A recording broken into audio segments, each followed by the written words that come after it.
Fala pessoal, hoje a gente vai estar discutindo sobre o caso da Atlas Quantum, o conflito de competência que tivemos hoje na sessão da plenária no Conselho Nacional do Ministério Público para decidir se vai ficar na competência federal ou se vai ficar na competência estadual. O que isso tem a ver, o que isso é importante para o caso?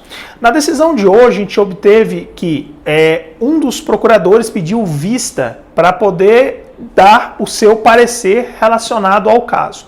Alguns acompanharam a relatoria se mostra favorável a esse sentido, e ao que tudo indica, a gente vai conseguir manter esse caso Atlas dentro da esfera federal. E o que isso é importante para o contexto geral? Similar ao caso da Atlas, a gente teve a situação da Indio. A Indio, ela nasceu, teve um problema relacionado a um golpe financeiro. Houve uma operação chamada Operação Egito.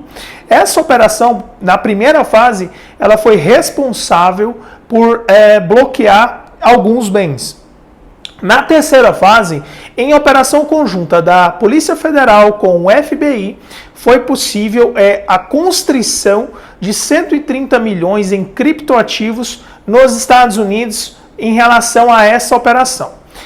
Como o caso da Atlas tende a ficar nessa esfera, o que nós vamos ter a partir daí? Atuação ministerial, atuação da Polícia Federal. O Ministério, nesse caso, seria o Ministério Público Federal. Portanto, na Federação Brasileira, o que nós temos de maior evolução e, digamos, maior poder de investigativo e poder de averiguação são nesses órgãos. Não que os outros não tenham, mas assim, obviamente a esfera federal possui um arcabouço maior de possibilidades. O caso ficando nessa esfera também é importante porque, consequentemente, nós vamos obter apoios internacionais, ao que tudo indica. Por quê?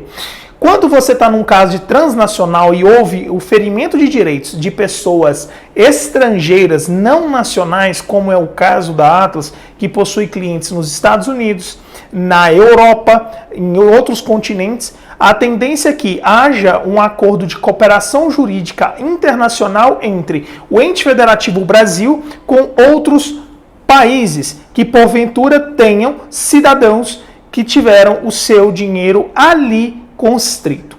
Por consequência, isso torna o caso com mais poder de polícia, uma vez que a tendência é que tenhamos a polícia dos Estados Unidos, no caso o FBI, e na parte europeia, então que tiver relacionado à polícia, a Interpol e outros órgãos que fazem esse trabalho investigativo, tendem a se juntar nesse movimento chamado Atlas Quantum para poder descobrir o que aconteceu nesse caso.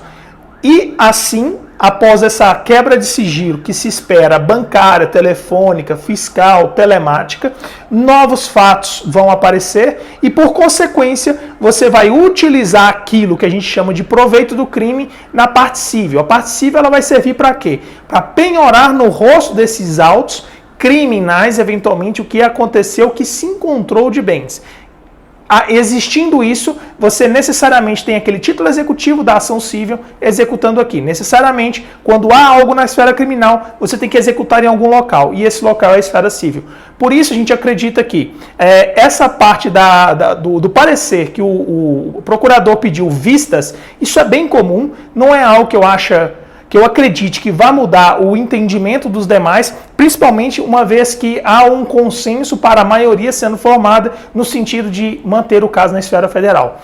Essa é uma explicação porque as pessoas às vezes não sabem o que estão acontecendo e nesse momento a gente está nesse conflito de competência entre federal, estadual e eu acredito fortemente que vai ficar no âmbito federal, tomando assim as proporções que são necessárias para que o caso tenha o mesmo desfecho, descortinamento da Indio, por exemplo, que é um caso paradigma. Era isso que eu tinha para falar hoje. Um abraço a vocês, seguimos fortes e vamos em frente nessa luta pelos nossos criptoativos. Até mais.